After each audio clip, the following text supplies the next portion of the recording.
Hello, hello, and welcome back to the Who Are You podcast. I'm your host, Connor Overbay. If this is your first time checking out the podcast, welcome, welcome, welcome. Always happy to have a new listener, a new watcher. Anyway, you guys are checking out our content. Today, sitting down with two very, very special guests. I'm sure you remember Ryan Newhouser here from Housa Creative. Shout out to you. Sitting down with the wifey, as always, Shannon McCrossin, or Shannon Overbay. I just used your dead name. I'm sorry. But welcome to episode 161 of the podcast. If you guys are new here, make sure you guys check us out on all of our social media. It's going to be at Who Are You Pod from everything from Instagram, TikTok, Twitter, Facebook, all the normal spots, and YouTube. I would say you guys have seen us on YouTube for over a year now, which is crazy to think. We've been putting videos out there and watching me struggle to figure out how to edit videos, but they've gotten better. We've worked on them a little bit. But like I said, we're sitting down for our part 2 today with Ryan Newhouser. Thank you for coming back today, my man. Of course. Thanks for having me. Hell yeah, man. Obviously, before we get started today, if you want to let everybody know where they can check out any of your social media, any of your AI content, all that good stuff, feel free to let them know. Sure. You can check out my shop and blog at housacreative.com, or mainly check me out on Instagram and YouTube at Housa Creates, Housa Creates. Yes, sir. Yes, sir. And like I said, it's cool to have you back on, man. A lot of stuff has been going on in the world when it comes to like AI and all these different things. And, you know, I pay attention to all my guests that we have on the podcast, seeing what people are talking about, posting about and everything. And it sounds like you've had some thoughts on some of the things when it came to people talking about digital creators using AI. You know, that was a big thing I wanted to talk to you about today. And, you know, my opinion on it is, why not have something that kind of helps you with your workflow? Obviously, you know, when you're doing your art, I'm sitting there watching you, you know, do your digital art, whether it's using the stylus and obviously creating different things, or talking about the new things that Adobe have released recently as well. One of your videos got 1 million views that I saw. I think you may have had a couple of those. It's been crazy to see the growth since the last time we've sat down and talked. Yeah, man, it's all been just a fun experiment, and social media is an interesting world. And I mean, what better place to share your opinions and share the stuff that you're interested in. I agree, man. And like I said, I love to see everything you're putting out there, because for me, I am a technology nerd. I'm a little bit of a novice. Like, I don't go quite as deep as some people do, but it's interesting to see what you put out there. Like, I remember when like the video I was speaking about was the Adobe like premiere of something, right? They were releasing like a new form of AI, or what was that? Yeah, I don't even know if they've released those effects or anything yet, which is kind of disappointing. Okay. But they do have some cool AI stuff that's built into all their programs. But I think one of them was like a 3D rotate on an illustration, where you can take a 2D illustration and just rotate it live. Oh, okay. In Adobe Illustrator Vector. And then I think another one was just I think auto rotate, where you can rotate items around stuff. And yeah, there's a couple other ones that were pretty neat, but I don't know if all of them have launched yet. Okay, gotcha. And that's the thing, it's funny, like, you know, something so sounds like simple, right? But to do it is a lot harder. I'm sure you, obviously, with what you do, you know, to flip something around, to spin it around, it's not quite as easy. Or even with me creating the beginning of the podcast, right? Whenever we post our YouTube videos, it's the picture of our logo and it's spinning. That took me 3 hours. That took me a while to do. And all this creative stuff, like the time to get it done is approaching zero. And as far as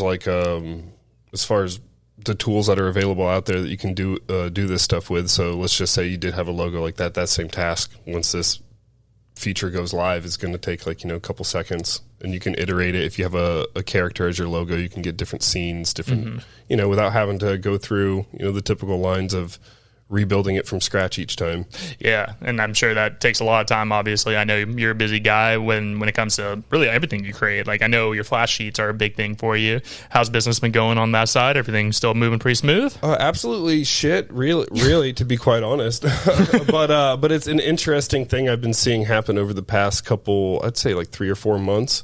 As AI becomes more accessible and more powerful, like AI never really had to take our jobs to really affect it, because now everybody can be a creator and create basic flyers and things like that. So ChatGPT's update is a good example of just how far it's come in the 3 years since I've been using these tools in my own creative workflow.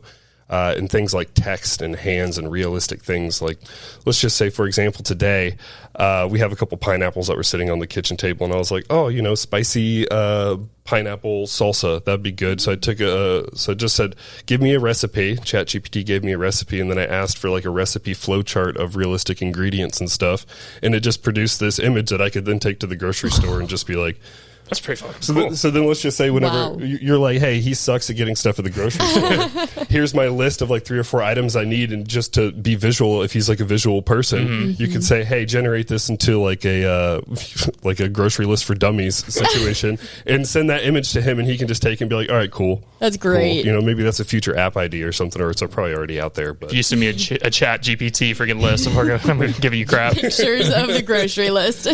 But yeah, it's just, it's finding everyday fun ways to use it, and then taking it to a higher level to try to apply it to maybe my own creative process or things like that. Because at the end of the day, I love solving problems, and sometimes the best problems to solve are the really stupid, simple, everyday ones you don't ever think about. You're not wrong, dude. Like we had another guest on recently, Michael Jenkins. Shout out, Michael. He's like head of like cybersecurity. And I asked him about that. I was like, I've heard that term 1,000 times, but like, don't really know what that means. And then he brought up that, and I was like, oh, that makes a lot more sense now. Like, talking to someone, there's a lot of jobs out there that you've heard 1,000 times, but never really knew what they did. And a lot of times it's like you said, fixing a simple problem or preventing a simple problem from happening. He's just making sure that like data is not getting sent to, like for like big companies like Nike, Puma, all of them, they're making sure that their data is not getting sent over to someone who shouldn't have it and everything. And I was like, okay, that makes a lot more sense. Obviously, it's a lot more technical than that very layman's term I just spoke about. Yeah. But, a lot of things in life can be simple. A simple fix. What I'm trying to think of, one of the like main simple things I've seen was on like Shark Tank was like the Scrub Daddy, right? Okay, yeah. The little sponge, like no one thought that sponge would be a multi-billion-dollar company, and now it is. Yeah. It's crazy to think how little things like that, little fixes can really help you, either the world or help you be a little more financially solvent. And I think we're standing in the middle of history as far as creative tools that are available for everyday people to have ideas like that and to conceptualize them without having to have, let's just say, contact a product designer to help you get going. Like, you can now just jump into ChatGPT, and at least like, as long as you have enough original input you're putting in there, I think like the fears of regurgitation and kind of copying, or like, I think you can kind of put those to the side as long as you're starting out with that original idea. And we can get into that, because that's the danger I found after using it for 3 years and kind of robbed my own critical thinking. But I feel like, now I'm just on a mission to kind of responsibly teach how to use AI and just inspire your everyday person to bring those ideas to life. Hell yeah, man. It's a great mission to have. It is. And AI is moving throughout everything now. Even Shannon, obviously, I don't know how AI is being used in your workplace, but if you want to explain some of that. Yeah, it's used every day. I'm so not like a tech person. So I always just Google. Like, if I don't know something, I just Google it. Yep. Same here. So that's been my life forever. And now this ChatGPT has come out, and, we have an account with it, and they have different versions even for like attorneys. Like, there's legal ChatGPT and things like really? that. Yeah. I didn't know that. So it's not even just like the normal figuring something out that we're using. We're actually using it to like help us create specific wording for documents and legal paperwork. So that's interesting, because I was working with a client recently that asked me to change my indemnification clause on it, and I had to chat GPT it, because I was like, I don't really remember what this was, so let me just get a quick education on it. Just updated me on what that was, and I literally copy and pasted what he was asking me to change it to, and I asked it to do a risk assessment to see if it would, what holes am I leaving here? Yeah. And then it gave me a better response, and then we came to essentially just whatever I wanted to put in there. But it helped me use that as a way to explain stuff that I don't know. Like, I didn't have to hire an attorney or Google it. I just typed it into ChatGPT, and it walked me through step by step. Yeah, it's a great tool to have. And like, as attorneys, obviously, a lot of times we're just making fine lines of things. We have an idea of what's going on. We just need to like have that extra professionalism and, touch to it. But I'm still struggling to like go to that over Google. I'm trying to do better. But it's been my new Google, because especially in my creative workflow, I used to just go to Google or Unsplash and try to search like images to then transform as my reference image and composite those. Well, then like Midjourney became my Google, where I was like developing my own reference images and compositing them together to create original ideas and kind of concepts that I couldn't see out there, or compositions of certain animals riding helicopters or whatever I was doing that I just couldn't find, and I couldn't honestly put it together from just my mind. I needed to see it, and once I saw it, I was able to replicate it and transform it. So yeah, and like there's the new trend going on right now, right? Everybody's posting their pictures of their like basically they're an action figure, right? Sure, yeah. That's been the new thing, and that's from like a recent update, right? Isn't that what the whole big thing with ChatGPT is like you can actually, you were able to do this before, but it's a lot more clear now that you can, post a picture of yourself and say, hey, make something that looks like me and like that fits my personality, or whether like with me it'd probably be like a cat, my wife. It's like an AI yourself. Yeah, like my podcast microphone is like what would be in my little character's box right there. So what's funny is before it was like a super viral trend, I had done it just because I had seen some other kind of examples of it kind of categorizing certain stereotypes, let's just say in graphic design. So I was like, oh, let me do like a burnout graphic designer, and it did it, but it was like text is all messed up. It's a cool concept, but it's not there. So when these updates came out and everybody started doing those, I was like, damn. Like I'm going to pay for this now. So I started actually paying the $20 a month to use ChatGPT Plus instead of just using it for free, because I've been using it for free since it came out because I didn't see any reason to. Yeah, but now I'm like, I need the power to generate all the images and iterate it, and I have so many ideas that it's capable of doing now. It's finally behaving like I always thought these applications would from the start. Gotcha. It's not perfect, but if you're out there, you've been using any of these tools for the past 3 years or even more, you can see how fast where it's going. See how fast and much it's grown. It's pretty cool. Well, it's crazy to see now. Like I said, I use AI very sparingly, and me and you were talking about before we started the episode here. I was talking to you about trying to implement that into my workflow. Make my life a little bit easier with doing the podcast and stuff. Because for some people, they don't see the behind the scenes things of editing the videos, posting all the social media clips, communicating, setting up interviews and everything. And that's a full-time job almost. When it comes to editing videos, that takes me, depending on how crazy the episode is, or if I want to add graphics into it, that could be 6 hours, of just pure editing, and not even to talk about the download time or the upload time to YouTube and all that stuff. It's a lot. But one of the main crazy things I've been seeing now that's becoming more of a trend is people will do a podcast like we're sitting here doing now, but they'll have like Yoda sitting in your spot, or they'll have a cat sitting in my spot, they're just talking back and forth. I'm like, that's weird. So it's like a skin they've been able to like use AI to just map over the other person and transform into a character. Yeah, they'll just put it in put it dumb. Yeah, they'll have the character there, and then they'll use the audio, and so the animals will be talking, but it's the conversation that we're having now currently. And I'm like, that's interesting. And there's even been more talks about people saying they can like put a clip or multiple clips of yourself, and they'll get your voice and what it sounds like and everything, and then they'll be able to create a podcast without you even doing it. Oh, I think that's for sure. That's 100% coming. And yeah, 100%. That just goes so many different levels. But I think, all the video stuff and audio stuff, I mean, not only is it just going to be ripe with fraud, but it's going to be just a super also exciting time to just be a creator. Because there's so many negatives you can think about. So I tend to just think about the positives. I understand. It's a good way to think. And I'm aware of the negatives. And when it comes to like the negative sides of like AI, like a lot of people talk about job loss and all that kind of stuff. It's coming. Yeah. But strap in, everybody. Yeah. But when it comes to that kind of stuff, it's just, there's going to be jobs that we really don't need humans for sooner or later. Like a lot of times you go into McDonald's now, they don't even have people sitting at the counters anymore. A lot of times now it will be people, or it'll just be the kiosks now. We just key in what you want, they'll bring your food out for you, blah, blah, blah. Yeah, my mom had that experience at McDonald's recently because they push those big kiosks and stuff at the front, and she just, she's one of those that just like, can I just talk to a person?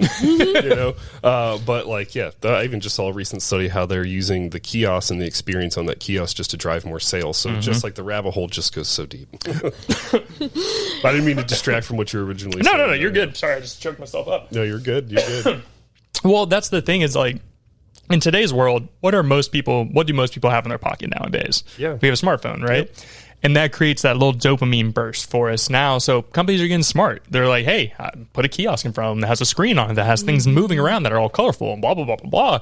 And they're basically psychologically leading you to buy more things. Yeah. And it's interesting to see because that's something I've become a little bit more aware of as I've gotten older, or, using Amazon, for example. They're huge on putting things in front of your face like, hey, you might like this. And then you click on it and go, oh shit, I would like that actually. And that's another $20, $40 right there for them. Yeah, they always do the recommended based on you viewing whatever. And that's, I think, a new trend that, I mean, I've seen it somewhere, but it's been on my mind, but hyper personalization. So just imagine that same experience, but now we're 5 years down the road or 10 years down the road with more technology. You walk into that McDonald's and it's like, hi Ryan, you ordered a Big Mac last time. Would you like a Big Mac? And it's going on in the kiosk, and some like hologram lady, you know, who you've already preset your preferences to, that you want to speak to, like an older grandma lady, let's just say, and then that's like, you know, that's your hologram waitress that comes up.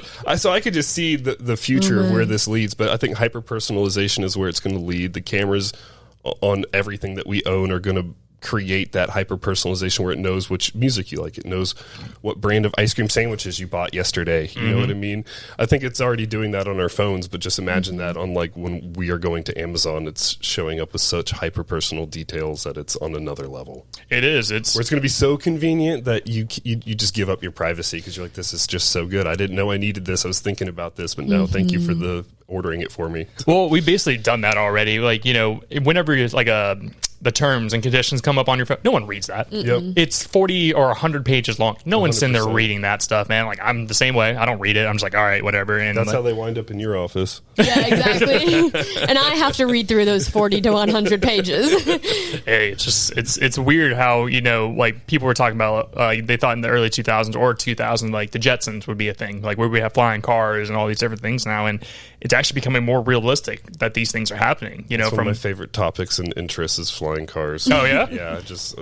I want to own one so bad. I would too. I'm still surprised they're not made yet. But have you seen Florida drivers? Can you imagine giving them a freaking flying car? Obviously, it'd probably be more regulated. They don't know what to do. So. We would have to make flying stoplights and stop signs. And it would have to be like some preloaded like map that whatever your drone car is taking off and setting off onto, that it loads into this, you know, like agreed geolocation highway map that everybody goes by. You can't just... I did see something cool. You're talking about flying cars. So I was on TikTok. I forgot the creator's name, but I'll mention them. This guy has his own, it's like a mini plane, right? Okay. It's a single person plane. You don't have to get a pilot's license for it. I've seen it almost looks like it's made out of conduit, like yes, metal conduit. That's the exact one, right? Yeah. Like he kind of blew up after seeing that. I sent it to Shannon. I'm like, I want one. I was like, you know how cool it would be to leave my parents' house turn a 20-minute drive into like 3 minutes just flying around doing your own little thing. Obviously, it'd be very dangerous, you know, without me knowing how to fly, but I think that'd be so freaking cool. Anything to not sit in traffic, especially if it can just like, I can see air taxis being a thing before like, everybody gets to own their flying car. True. Where it's just like you order the air Uber and Uber's already got that thing. Zzz, you hop in. Zzz. I would hop in. The thing that freaks me out though now, especially like when it comes to like Tesla, right? They have their like not the AI, but they have the self-driving now. And I'm just not to that point yet where I trust technology quite yet. Obviously, it's watch that movie Leave the World Behind. You can kind of just see where that could lead if anybody could get a hold of all of the, you know, the capabilities of it self-driving. Yeah. Well, there's even like, you know, I'm not a conspiracy theorist, but you know, I love hearing about conspiracies. There's been like times where there's been like assassinations done where people are driving their car and somehow they lose control, or people are able to like hack into your car and like tell its brakes to not work or tell it to speed up, and you have no control. More than we know. There's been many movies made with things like that for sure. Well, yeah, like, you know, like I'm a big Rogan fan. I believe you are too, right? You've listened to Rogan, and like hearing some of the people they have come on there and they talk about that, it makes me think, I'm like, damn, how long have they had certain technologies that we just didn't know? They just finally slowly released it out, you know? Oh yeah. I've already just come to the terms we'll never know everything, because but it's definitely fun to go down the rabbit holes. But I think there's technology out there that we have no idea what they have. Oh yeah.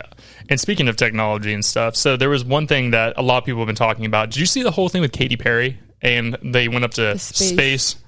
Yes, I haven't dove into it because I just think it's so silly. Yeah. But I did see a footage of the door opening, and it's not supposed to be open from the inside or something like that. And I'm like, well, how did they just open a clown show. This is a clown show. Yeah. My whole thing is, so like when something goes up into space, right, and it's coming back down, it's going through the atmosphere. There's a lot of friction. Things will literally burn. Like, you know, that's what happens with meteorites. When they hit the ground, they catch on fire because they're going through our atmosphere. And when the thing landed, like you said, the door opened from the inside. Not supposed to happen because of pressure and stuff, right?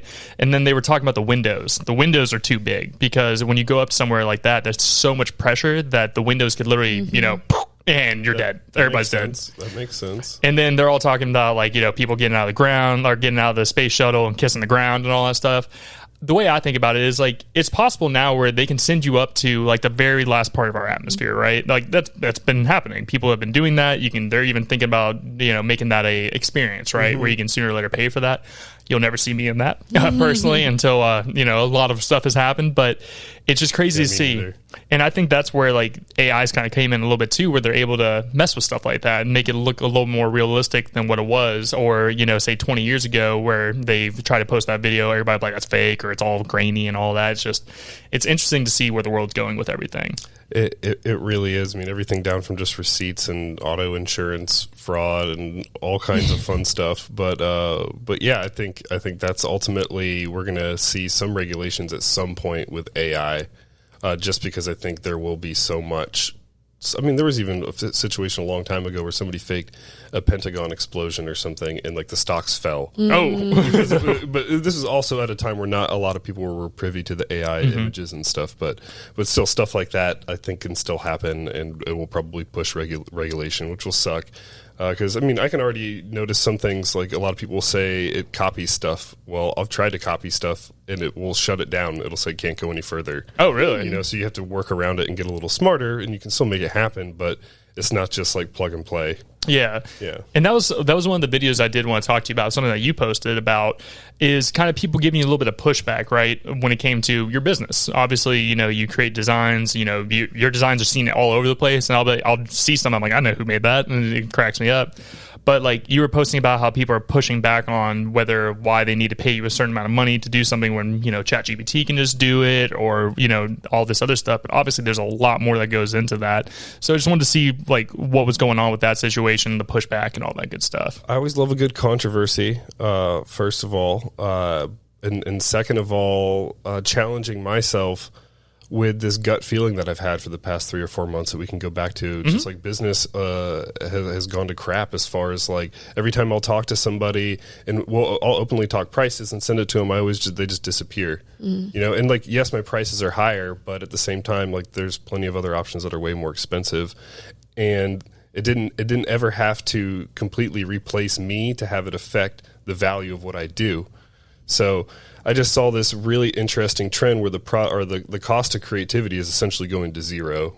Project costs are going to zero, but at the same time, these tools in the hands of experts can be the most exciting, powerful tools ever. And now that everybody is technically a creator, and they can take their half-baked ideas, they're going to need somebody to fully cook it at some point. AI will only take it so far, so I think that's allowing me as the expert to really see where my true skills are and what AI cannot do and what I can do and what differentiates me. Because if AI can do something, let it. Like I'm trying to turn some of my clients into creators, and they're doing great, and it's helping me understand a whole new audience where I thought before I was talking to other artists and creatives, where I feel like now I'm talking to entrepreneurs, I'm talking to solopreneurs, I'm talking to people who are maybe just like working a dead-end job, but they have really great ideas, and they're seeing the way I'm using AI, and it's inspiring them to change up the decoration in their room, or use it to turn their product into a whole new advertisement that they didn't have to ever use before. And they're making products for their business that they've never been able to make before, conceptualize ideas without having to, hire a whole team of people to take months to do it. It's really exciting. So that's kind of where I'm leaning into, because I just, it's just happening. AI is here to stay. It's not going anywhere. Oh, yeah. So I dare you to not try to incorporate it into whatever you're doing and see how it works out for you. Yeah, and like for me, like I've worked a bunch of jobs in my life, but like I believe maybe the last time we spoke, I was still working at a car wrapping company, right? Yeah. And I think that's it. Yeah, sure. I remember in like talking to the guys, like I was working sales, so I worked really closely with the designers, and I would watch these dudes, man. They sat there for hours, days, putting up designs that need to look good whenever you like put it on a car, or putting on a shirt or a beer can and stuff. There's so many different things that go into that, and it's not just, I just put it into ChatGPT and then I had a finished product. It's like, no, they had to pull that as a reference point and then add different things to it. Or like with you, I see a lot of times with you sitting and doing your artwork, you're doing your like fine lines, adding your little pieces into everything, adding like different little funky designs to it. And I feel like that's the main thing that AI is not going to be able to get rid of, is the human creativity. You can put so many different different things into it, tell it to do so many different things. But us as humans, our brains just work in different ways. That's what makes us, at least in my opinion, special as like being an animal basically on Earth. We're able to change our environment. We're able to come up with ideas, solve problems where, you know, say like you go to the zoo, there's gorillas, there's monkeys in there. They can't find a way to get out of that thing. They're just like sitting there like, okay, you know, I'm getting fed and doing my thing. They're not sitting there creating digital art like you are. And I feel like that's where people are losing the aspect of it. And also, I understand money's tight. You know, the economy is a little rough in certain areas and all that kind of stuff. But I feel like you still should, you know, pay people, man. You know, people are providing a service that, you know, with what you do, I have no idea how to do what you do. It would take me a long time, just like you've been working on this since what? How long you been, you know, in this world for now? I'd say professionally since 2011. Yeah, so over 10 years of work to, you know, hone in your skills, learn new things that are coming into play, and, you know, that's a lot of time. And like you can just shorten the time span of what AI is doing and kind of how to put it in context. There were designers that never had computers before we had Adobe and computer software to make graphics. So this is just another level. And the artists out there who really are worried about it taking away from creativity or the art, I mean, it's going to. I think JU just shut down their fine arts program. But like, are they at least significantly drew it back? Okay. I want to say we can check. We can double check that. But I'm pretty sure. But I've been seeing the writing on the wall. I've been searching Reddit forums, seeing if colleges are ending graphic design programs. Because in my heart, I was like, it's got to be illegal to sell a graphic design degree at this point. You know, because you have got to do something that is setting you apart, or you have got to be using AI tools as a graphic designer if you're going to make it. If you're going to, so you just got to use these tools. And the people who are traditionalists and are clinging on to this idea that, you know, you can't use AI and it's bad, I mean, go ahead, you can, but I welcome the change. I welcome the absence of clients. I welcome the challenge, because it's going to force me to create something completely new. And I'm in the middle, just knee chest deep in this muck of like self-discovery and trying to use these AI tools to push me to just have fun, rediscover what it is that I actually do that's awesome that AI can't do, where AI is actually working in my workflow, and then what it actually has done to me from using it the past 3 years, where I thought I was using it as a tool and it kind of became a crutch. And it kind of robbed me of my critical thinking skills. And I just had this weird disconnect from everything I was making. And I realized like this technique that I had called ghost sketching, which I was really proud of because it was helping me expedite like the ideation process and the concept process and build these reference images that I felt were really, you know, unique and outside of anything that I'd find at Google.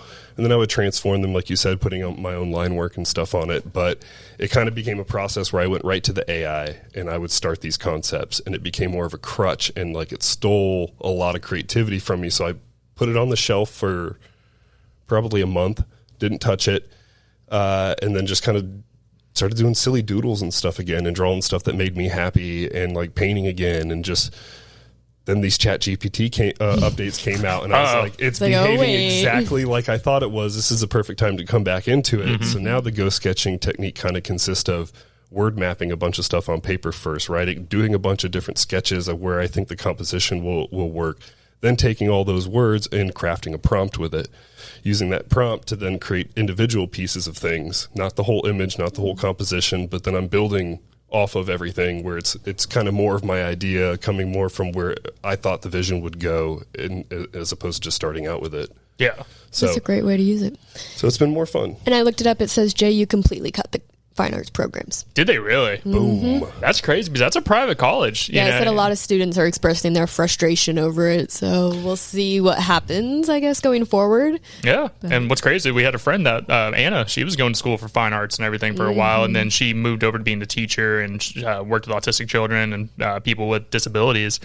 But no, it's crazy to see where technology is going. You know, it's really a weird world, because we're kind of in that spot where we see it coming, and then 20 years from now, we'll be like, oh, wow, we didn't realize it was going to be this. And I choose to remain toxically positive about all of this, because arts has never changed. Because I just looked throughout history, and like was the same thing with the camera whenever it came out. People who painted landscapes, like they mocked it, they ridiculed it, they thought it was going to steal the arts, and it only it only created impressionism. It only transformed them and pushed them to be a different kind of artist and do different kind of art besides just landscapes, because cameras could now take over the production landscape work. That's true. Yep. You know?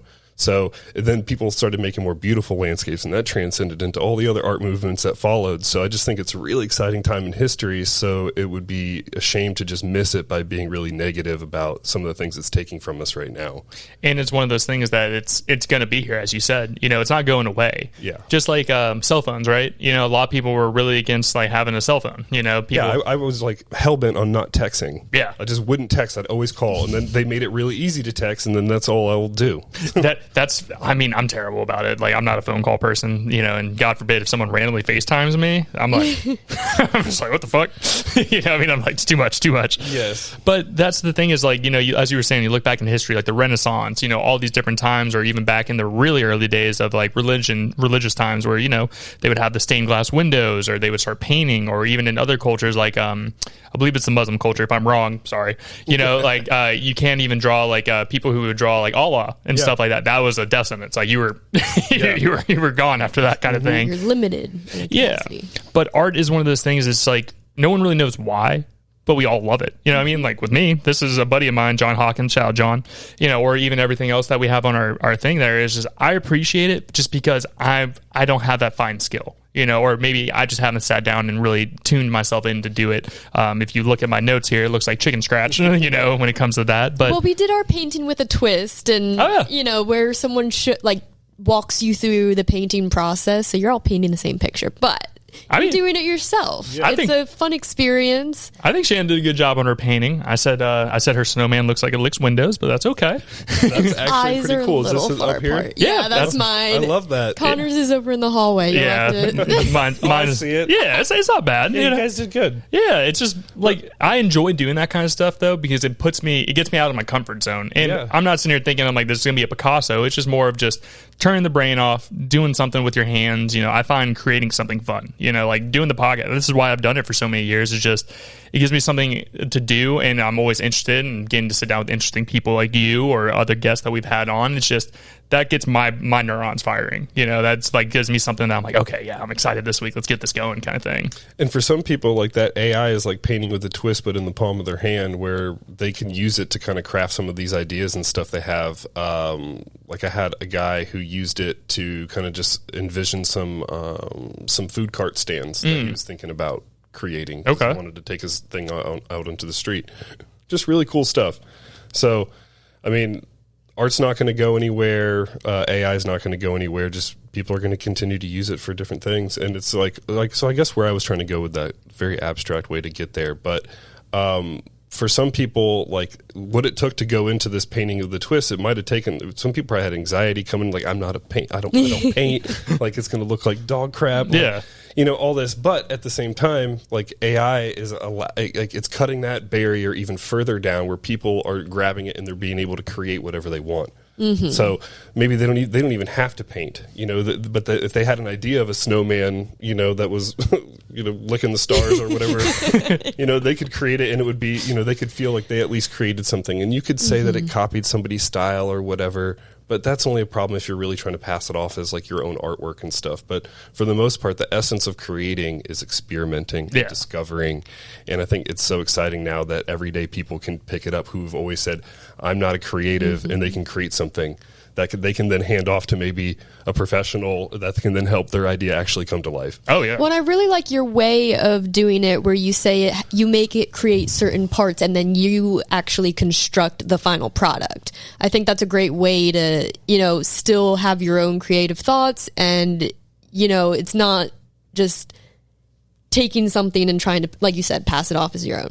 Correct. You know, I'm just trying to experiment with these tools like Creative would to see what kind of problems I can solve, and try to use these silly videos to just tell a story and share it, because now random ideas in my head that I would never spend hours designing or putting together by hand can now come to life in minutes with just, you know, me while I'm like, let's just say one of the videos I did recently, I was just out at Publix and I was like, saw this Newman's Own dressing because I needed some ranch. And I was like, I could see my face on there, except all the sauces are different levels of creativity. So like burnout barbecue sauce and all these things. And I was able to iterate it so quick and then put that bottle as a product shot, and then take that product shot and push it even further into like an advertisement with ingredients flying, and then push it even further into an even lifestyle video of a guy who looked like he was burnout barbecuing. Like, and it's just the way you can tell a story with this from a random idea I had while I was at Publix was just really exciting to me as a creative. Oh yeah. I would never spend hours putting that together, but that idea, that's what AI was a perfect tool to create that idea. Oh yeah. And yeah, so that's what people are missing, where they think hours of labor equals value, which in some cases it does, but for people who are solopreneurs or graphic designers especially, who don't want to, who never, maybe there's people out there who do, but never really love spending hours photo editing and cleaning up things, can now do it in seconds. Yeah. Entire jobs are wiped out by a new tool in Photoshop, It is. And like I saw one of the things you were bringing, like the ranch bottle and stuff, I saw that little, there's a picture of you basically like looking to the side, and it looked like a stone, like carved painting or like a little cutout, I guess is more what I was looking at. Roman statue. I thought that was cool. And I saw like the different, like I saw where like it looked like it was spray painted on like stuff on it, like it looked like from like war times or different things. And I thought that was really interesting, man. And seeing your stuff, I know when it's yours. Like whenever I see like a logo put out, or say like a new like a food truck or something's put out, I'm like, I know that's yours. I can see your style in it. So that's the thing where I feel like people are trying to minimize what you do, and I'm like, no, his style is still in there. Or like shout out OG Sessions podcast, like I've seen your brand sheets, your flash sheets, or Hotbox Pretzels, still trying to get them on. Come on, Roman. Get out over here. Come on, Roman. Come on, Roman. I say my company that I used to work for wrapped your one of your vans, man. You need to come sit down and talk. We're friendly. It does, and it's your work. You know what I mean? I can tell just by the artistic style of when it's yours, and I think that's cool, man. And that's where I feel like people are missing a large part of it. Just because you have something that helps you, there's things that help us every single day. We use computers that help us, keep track of, like with what Shannon does, right? All her cases that she deals with, that's all tracked through your computer. I could only imagine what she would be like if she had to look through a notebook every single day to find the one like random piece of information. It's just, that's why we innovate, is to help us create and help us do better things and help make our workflow better, so we can, go and live life, go touch grass. you know what I mean? Exactly. Like, you carve out more time, you can go outside and paint a plant in your backyard or something, like. Yeah, well, that was like a big thing I was talking to you about before the podcast, and I've talked about it on the show since that. Like, I left that AC job because I was working 90 hours a week, literally like working 90 hours a week, and I just hated it, Like, there's things that are non-negotiables for me.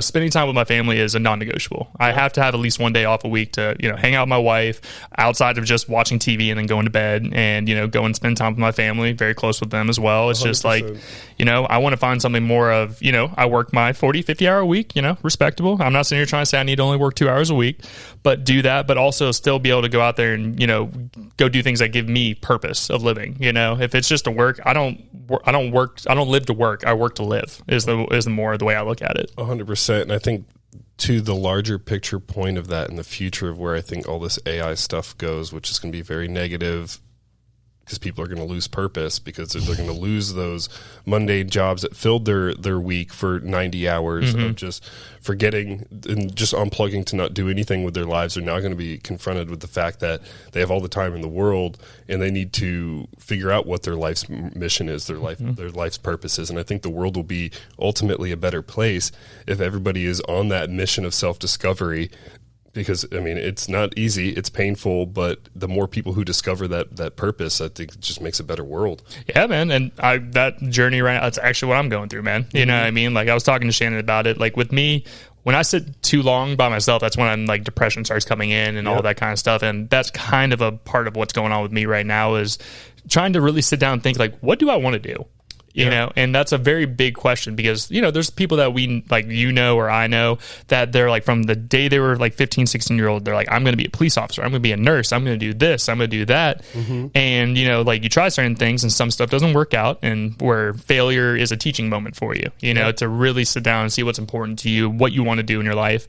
And that's kind of the point I'm at right now, is really kind of sitting down, thinking about it, and really trying to think, like, what do I want to do, man? Like, what would fulfill me, but also make it possible for me to to still live, pay for food, life, a roof over our head and everything. And that's kind of the hard part, man, just be vulnerable with you. I'm still trying to figure it out myself. And if I can help others figure it out, because I certainly don't, but I'm like a geek about the self-discovery stuff. And a book that recently helped me when I was going through some dark days over the past several months of just feeling like completely like, what am I doing? Like AI is going to take over eventually. So I'm always thinking like 5-10 years out. So just what am I going to do? I lost purpose. This book called Mastery by Robert Greene. I've heard his name. I need to check that out. Really, okay.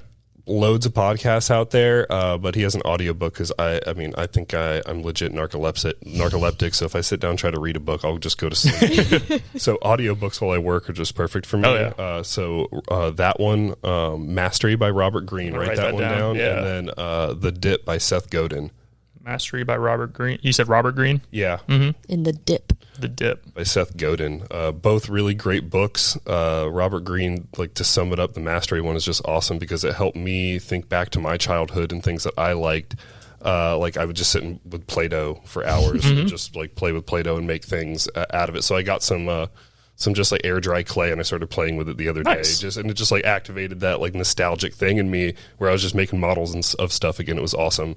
But just researching back to those little things that have always been a part of your life, maybe like the weird quirks that you've always maybe tried to ignore, or the things that you've always been interested in that you've just never really thought that like it was a job or anything like that, but just you always gravitate back toward, become like your life's purpose. And like he gives a bunch of examples of people who have kind of strayed from it. A bunch of different examples of various paths people have taken, but it ultimately leads to just an all-out life destination of pushing you toward a certain direction. So I kind of feel the similar thing. Like I tried to quit being creative altogether. I said, I'm done. I tried to become a home inspector.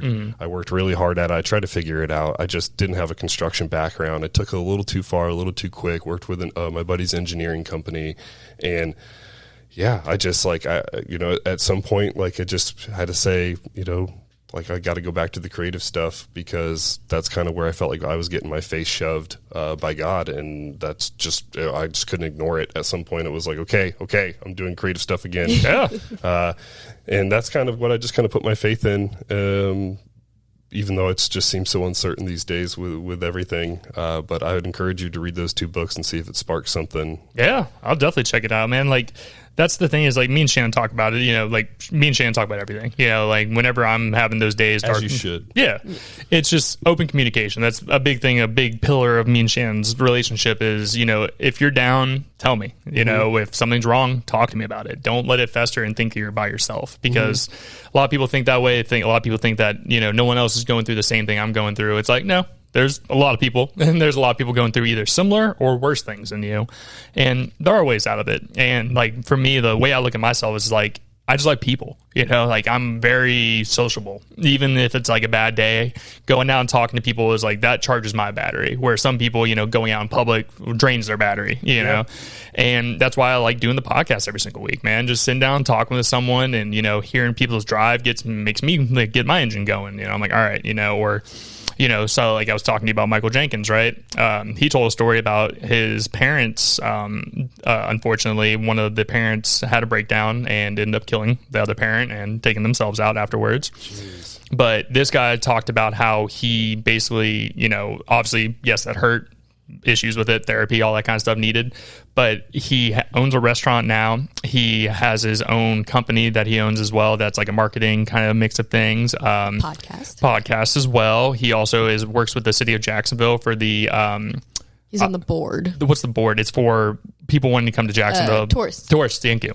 The construction of things going on downtown and all that kind of stuff. But his thing is like, there were many things put in front of me, but just I found my way around it, and I wasn't going to let something that happened to me in my very early life be used as a crutch to not be successful. And I'm like, I got a lot from that conversation. I was like, oh shit, okay, yeah, I like it, And I think that's where a lot of people are worried to lean on someone or worried to like talk to someone because they feel like they're bothering someone or they're being an issue or whatever it is. It's like, I talk about everything on here. It's a good thing to talk and take a moment to really be with yourself for a minute. That is scary for a lot of people, but it's good for people. I spend more time with myself than the average person by far. I would say just working from home, being a creative, being a team of one. There's a lot of time I spend with myself, and it used to drive me crazy.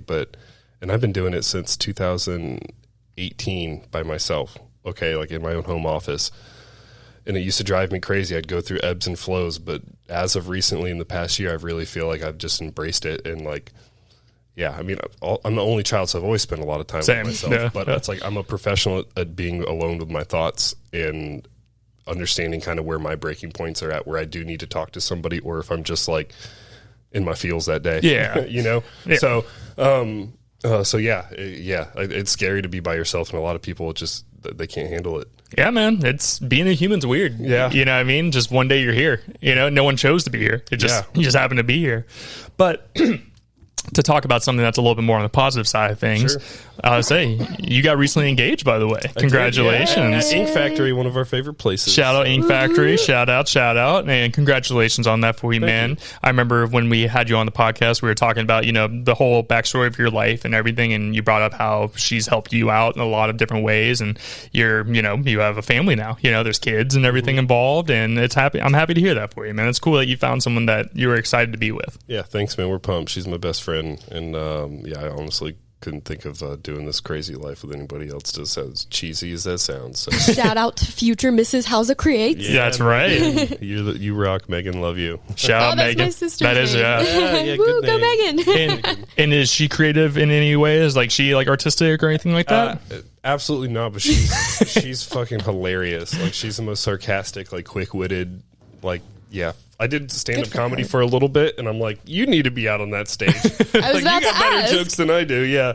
So, yeah, she's absolutely hilarious, and anybody that knows her knows that she'll come with a quick one. I like it. That's kind Connor's of. good on that too. Yeah. I am not. I've had to calm myself down. I'm like, you can't say the first thing that comes to your mind. So some people will think you're mean. I'm like, oh, I'm like, you're right.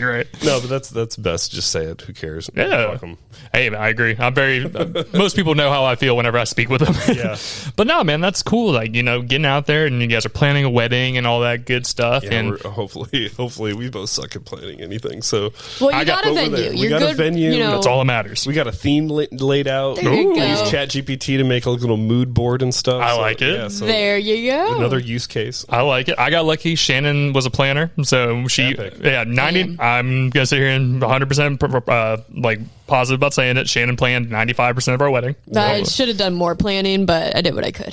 We did Spoken like a true planner. yeah, it was a good time, man. But it's just one of those things. Like, to be honest, that was the fastest day of my life Yeah. when me and Shannon got married. Like, I remember hanging out because, you know, guys, it takes us 5 minutes to put a suit on. So I'm really just walking around, making sure stuff's taken care of. She's getting makeup done, photos done with all her bridesmaids and stuff. And me and my boys are having beers up in the hotel room, just hanging out. Like, Yes, sir. oh, it's 5 o'clock. All right, time to go put suits on. Let's go get it going. But Well, still, he was dealing with the cake and stuff. There was some issues. we did have a cake issue. It got figured out. It wasn't no big issue, but still that's probably the proudest day of my life. You know what I mean? fun. I thought it was a good time, and it's crazy to think, you know, from when me and her first started the podcast, you know, we were just dating. We weren't even engaged yet, kind of thing. And 3 years later, we're about to have our second wedding anniversary. That's awesome. What, 9 years of being together? 8-9 years of being together. It's just, it's Yeah. crazy, man. But I just love, you know, those. I feel like a wedding is one of those things that everybody's in a good mood. You know, yeah. it's just a good time. So Oh yeah, gonna be a good time. yeah, man. Yeah. So when it comes to what does the future look like for you? Because obviously we've been talking about your business and stuff. You know, you said it's definitely slowed down, been, you know, trying to figure out what the next move is. What is kind of your plan for that? Obviously, you know, this is your livelihood and you don't work a 9 to 5. This is what you do. What's kind of the next step for you?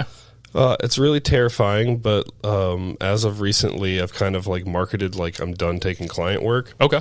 Which would be honestly impossible for me to actually do. But what it's done is just given me the permission to kind of dig a little deeper to find a higher purpose. Because that's just, I've been doing this for a while, and just making another really cool illustration for another big company just isn't doing it for me. Understand. It just isn't doing it for me. And I just know that I can possibly help out in a larger way. And honestly, as silly as it sounds with this whole AI thing, it really kind of gave me the idea that possibly for the future, try to become a key influence in this AI creator space where there's a big controversy there. So like dive in. Mm-hmm. And I've been using these tools for 3 years, and I've seen firsthand like the negative effects it can have. And I know there's going to be plenty of other creators who probably take that similar route. So if you hear this, like just take a step back and always interject your own ideas, because it can totally rob you of your critical thinking skills in anything you do, really. And I'd really like to, in the future, just set myself up to inspire everybody, like everyday people, to find that creative superpower within themselves, and just kind of be, what is it, the professor of X-Men? Oh yeah, Xavier. If I can put it in context, where like all the mutants out there, have never realized their superpowers, can use ChatGPT to kind of bring their ideas to life, and I want to inspire them through just doing silly everyday experiments and solving problems and just using it in my own creative process. That's awesome. I think you're doing great, man. Like I said, like I see your videos all the time, and I always, like, any way I can try to support, like, all that kind of stuff. But you're doing good stuff, man. I think it's super interesting, and it's interesting, being in the transition period. Like we're both kind of talking about it right now. It's a weird spot, especially being a guy and being in the transition period. Yeah, and especially as somebody who's been doing this since 2018, I've wrapped my whole identity around providing the best services I can for small businesses and clients. And that's always going to be a part of what I do, but I'd like to transform it into something a little higher, where maybe, let's just say I have one-on-one consulting sessions where we go through like an AI explorative thing to see how we can incorporate it into your process and share different ways of how I've used it, and then help other creatives use it responsibly in their creative process to not only get ahead, but blast through creative blocks and kind of understand when they can use it and when it's being a tool, and kind of use it to remix and kind of transform their ideas into a whole nother dimension without feeling like they're copying it or being, all the things that anti-AI people would say. So just trying to move into a higher purpose, and those are goals that excite me more than just making another really cool thing for a big company, which I'm still going to do, and it's cool because it pays the bills, but for another higher purpose, to push past that, because I think eventually the writing's on the wall for graphic designers. It's going to keep getting narrower and narrower, and I think the people who are thinking creatively and using these tools in really experimental ways are going to discover ways to solve better problems. I understand, man, but it's all about keep pushing and, moving and jiving and finding the spot, because, that's what we all have to do. Oh, yeah. Finding your part. But when it comes to like the YouTube channel and everything, is that what's going to be mostly focused on? Just doing more, just kind of like sit down videos? Or are you going to be kind of showing people how to do things with ChatGPT or whatever other AI products there are? Yeah, so I've kind of paused on the YouTube, not only from getting hacked, it kind of just... Bastards. Yeah, just like totally just took the wind out of my sails. But I've been posting shorts, so I've been posting a lot of shorts, but I want to get into the longer form where I'm teaching you like my favorite top 10 ways to use ChatGPT, and kind of go over how, let's just say I've been using it to turn my 2D illustrations into 3D hyper-realistic models. And then another buddy took one of these 3D images and then 3D printed it out of his 3D printer. So it's just cool to see how your ideas can just move along this line of technology that has never been able to do before. Yeah. So it's just, it's just really exciting time to be alive, and I just can't wait to keep experimenting with these tools. So, and he has videos that are really cool, like with the augmented reality side of things. Like, so is it a Meta Quest that you use? Yeah, and I guess to the YouTube point, I want to help people use that a little more, because what I'm doing is I'm getting people hitting me up saying that they bought one because they saw my video and were inspired to use it, and now they don't even know how to get an image onto the thing. So it's like, well, there's, and I have trouble finding out how to get images onto it too. So it's like, why not make a video to help people along that way too? So that's kind of what the YouTube channel is. I need to make it become. I need to invest some more time into it. But yeah, that's the place that I'm going to be growing the most, I'd say, over in the next 5 years. Hell yeah, man! And I understand, dude. Like, me and Shannon sit down and talk about ideas all the time. Like for our 3 year, if you look up into our lights, there's confetti. This light up here, there's confetti in it. Yeah. So for our 3 year, we sat down and we're doing some more like fun stuff too. Like, I remember when I first started the podcast, it was very serious, and I was like, I'm not that serious of a person, but I like talking about serious stuff because I feel like that's what people can really connect with. Sure. But now we're talked a little bit more, like having more fun stuff. Like for our 3 year, we did a what we did. We did a blindfolded chicken sandwich tasting and guessing. Oh, I love that. It was fun, and I got all 4 correct. 3 of them I've never had before in my life, and guessed them correctly. No way. Yeah, we got one chicken from sandwich connoisseur. That's right. Right. And none of them were Chick-fil-A. No, Yeah. Because it was a Sunday. It was a Sunday because it was one of our Sunday hangouts. So it was what was it? It was Culver's. We did McDonald's. We did Whataburger, and we did what's Carl's Jr. Hardee's. We did a Hardee's one, and it was fun. Like Shannon has this thing when she has her headaches. It's like a pressure thing that she puts on her head, and we're blindfolded doing that. And it was a good time. It got us out of our comfort zone, and we did confetti poppers. Mine didn't pop, so that explained. I was like that makes about sense for me. But like, just that's cool. Just fun stuff, man. Yeah. I've tried to. I remember being so serious about like content and like having to make sure like if the camera blurred at all, I'm like, no one's gonna like it because the camera blurred. And I'm like, it's not that big of a deal, man. And meanwhile, there's some 17-year-old with like 500. 1,000 followers just shaking their tushy on the Instagram, this world's lucky I'm not a female. This world is lucky I'm not a female. He says that all the time. I'd be selling feet pics, all that stuff. My family would hate me. Amen. That's right, bro. Right? Say it's a good thing women don't have the same, I guess, mindset as us dudes, because we're like, oh, I don't give a fuck, I'll do it. But what I think is cool, to just get like kind of geeky about it, I think that we are moving into a space where the algorithms and just people are craving more, like, not that kind of content, not viral content. Exactly. They're craving more people just having honest experiences, like there's chicken sandwiches, just people having a fun time experiencing life, and not so much like the viral stuff. Like I love Mr. Beast, I love his hustle, but I think that kind of content, it's gotten too big. That's what's happened. Yeah, it's addicting to watch, like, no doubt, and he does some really cool stuff. But I think that there's got to be a higher evolution or purpose for some of that content going forward, as far as like a whole, because not everybody can be a Mr. Beast and do these challenges and things like that. Yeah. So everybody doing it just looks crazy. But when everybody is just like having fun and doing things that they would normally do that are in their interest, like chicken sandwiches. Like I was eating eggs the other. I love that. So we talked about that for a while too. Yeah, just having fun. I think it's just putting your personality out there, man. Like there's a lot of people. There's a lot of people I follow just because I find them quirky and funny. You know what I mean? There's even couples that I watch that are like, I like their dynamic because it reminds me of me and Shannon's dynamic. Just being goofy with each other, playing around, having a good time, and that's like why I follow them. And just putting stuff out there that shows your personality a little bit more, gets you out of your comfort zone, so it doesn't seem all like professional, like all blah blah blah. Like we were saying, Rogan, like he deals with such heavy topics, but at the same time, it's like it's a silly fest most of the time too. Like, well, it's that, and like one day he'll have like some big like astrophysicist on there, and they're talking like deep into like some real literature. Yeah, and then they have one of their comedian friends on there, and it's fun and lighthearted and all that kind of stuff. Parks and Rec episode, or something. Exactly. Yeah. Those episodes, they'll take like mushrooms and just go on a wild ride, and those are fun, man. Those are the good times. And I think that just putting out content there where if someone wants to be serious, there's serious content, and then there's other content of yours that's fun, lighthearted, you can have a good time. Just depends on the day, man. And like you brought up Mr. Beast, I was a fan of his for the longest time, and I still am, you know what I mean? But I don't like watch his videos quite as much because it's just gotten too big. The production value, everything's a movie now. And I'm just like, I remember watching his early stuff back when I was younger, and like, one of his first like ever viral videos was him counting to 1 million. And it was interesting just because it's just fun to like, oh, is he gonna do it?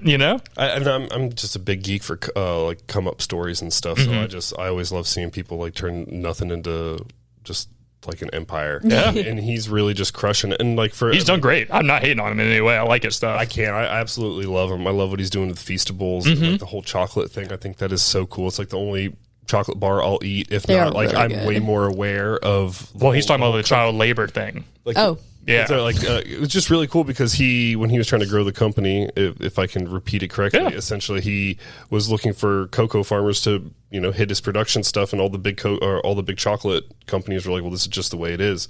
You use child labor. So he's like, no, you're just lazy. I'm going to prove to you essentially like it isn't just how it is. So he goes and he's paying farmers a living wages so they don't have to use child labor and stuff like that. Good. So it's respectable. Like that stuff I do agree with. I love that. And I probably like, never would have thought about it if I didn't see that, Yeah, like I get that's I know there's other brands doing it in similar ways, but not to his scale. Yeah. And that's the big thing is like a lot of big companies like like Nike and all of them, they'll send their shit to sweatshops over in China and blah blah that's just the way it is. It's just the way it is. And it doesn't makes have it to easy. be. Well, it's about profits. And it cuts into their bottom line. Cheap and easy. Yeah, it's one of those things, but that's the thing. It takes people stepping out of line there and showing you that it is possible. And I think that's with everything, like a lot of big creators nowadays, like there is no overnight success, maybe if you were an athlete and obviously that took years of work and stuff like that as well. Like, I see a lot of bigger podcasts come out from football players and stuff like that. And they put time, effort, and work in, and they grew that following to now where they post their first episode has 1 million views. It's like, yeah, but they put that work in before. And I think it's kind of like the saying goes, it's like, you're building your success one paintbrush at a time. You're building a mountain. Well, like what episode did you say this was? This is episode 161. See, that's awesome, man. Like that's super cool. Yeah. Just keep doing the episodes.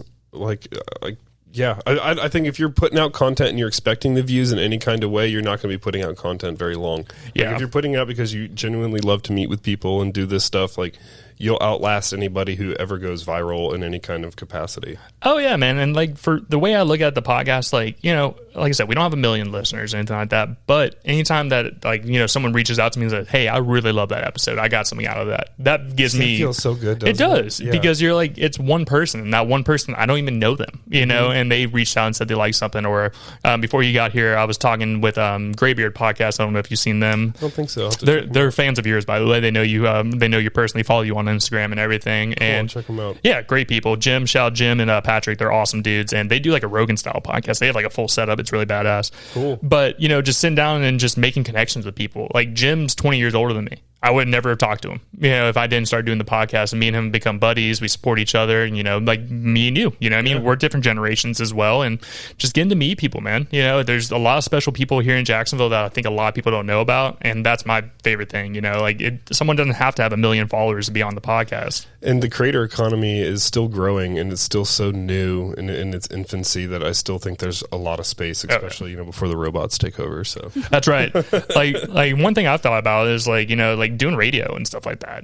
I think that would be a cool lane to go into as well. Just getting out there and just being involved. But like what the article is for this next year for me and Shannon is we're going to kind of go do some more on the street stuff. So like go walk around and interview people. I'm big as hell, so I stand out. So I'll walk up to someone and be like, "Hey, do you have like 5 minutes to talk about this real quick?" Yeah, do it. Yeah, freaking do it. When are you planning on starting that? We were just talking about it, like literally this morning or earlier today. Just just kind of trying to hash steps. Yeah, trying to hash some more ideas out because the YouTube channel currently is mostly just us posting videos or of our podcast content, which thoroughly enjoy. But I would like to add more stuff on there. Like I'm an avid golfer. I am terrible at golf, but I love going and playing. But posting stuff like that. Like there's do you know who Bob Does Sports is? You ever heard of them? It's fine if you haven't. I haven't. No. He's a guy who him and his buddies. He's probably in his 30s, 40s, and he was originally like working with Barstool for a while, but then he started going off on his own thing. It's just him going out and golfing with his buddies. They'll do like different challenges where me and my buddies actually did this one day.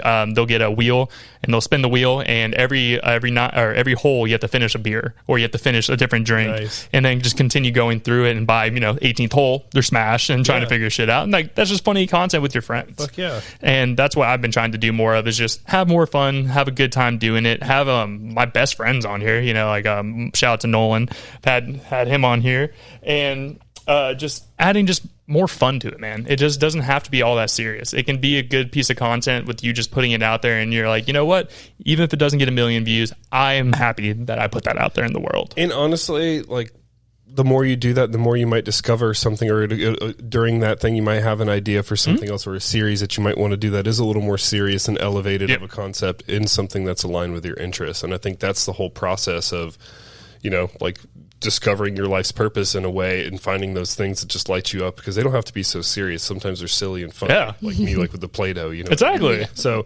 yeah, just keep doing those things, reiterating them and killing what doesn't work and just keep not stopping. Exactly. That's why I say, like, anytime someone's talking, or at least ask me, and I always feel grateful when someone thinks that, like, hey, I've seen you do this for a while and they want advice from me. I'm like, sure. I'm like, I can help you, I guess. Can't stop, won't stop. There's always a fun saying, like, especially if you're someone out there who maybe has always wanted to teach people something, there's always somebody, that's a few steps behind you that you can always help out. Of course. Or, like, just thinking about, like, what you maybe had trouble with 5 years ago and, like, writing notes to that person and stuff like that. There's all kinds of fun stuff you can do. Oh, yeah, man. There's a lot of people who are starting podcasts that have been on our show, and I always shoot them a message. I'm like, hey, if, like, I'm not sitting here saying I'm the most professional, but I'm like, if you ever need help, I can kind of help you get through some of those walls that I ran into, because like I said, I wasn't classically trained in video editing, audio editing.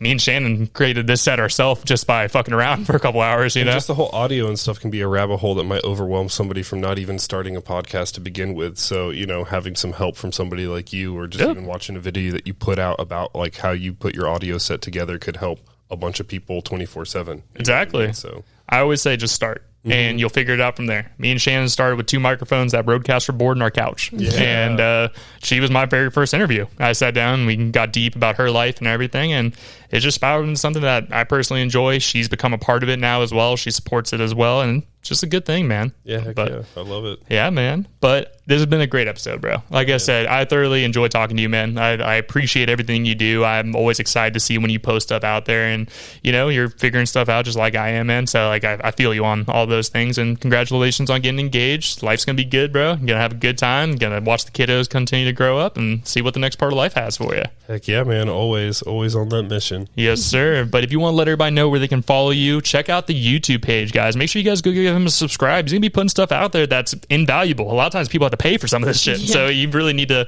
go check out his page, go see what all he's got going on, and if you want to let him know. Yeah, I think at the current time, right now, we're at 932 subscribers on my YouTube page. So close. Let's get that 1,000. Yeah, I mean, it's been a while, but hey, we're up there. So I appreciate everybody. You can find me at Housa Creates on YouTube, housacreative.com for the store and the blog, and then Instagram, Housa Creates. Yes, sir. Well, make sure you guys go give him a like, a subscribe, leave a comment. And if you guys are from the Who Are Yous or the Who's, and you want to go let him know that you guys are checking out his content from us, just leave a comment. Let him know if we found you on the Who Are You podcast and everything. We love to see the cross-pollination with everybody. So make sure you guys go support. And if you guys want to support us, make sure you guys give us a like, a follow, a subscribe, all that good stuff on all of our social media. It's going to be at Who Are You Pod from everything from Instagram, TikTok, Twitter, Facebook, all the normal spots. And make sure you guys check out our YouTube channel as well. We're going to be adding some more fun content on there like we were talking about on this episode. So make sure you guys keep an eye out. Make sure you guys click that notifications bell, and you guys will see whenever we drop an episode. And then my final thing as well is if you guys feel like you'd be a good fit for the show, you're an artist, an entrepreneur, a business owner, restaurateur, any of that good stuff, and you feel like you're a good fit, make sure you guys shoot me an email. It's going to be who are you pod@yahoo.com, and you guys will be able to find us on there, or shoot me a DM. I'm always answering DMs. Every time you guys shoot a message on that, it is me you're talking to, so make sure you guys just let me know what's going on.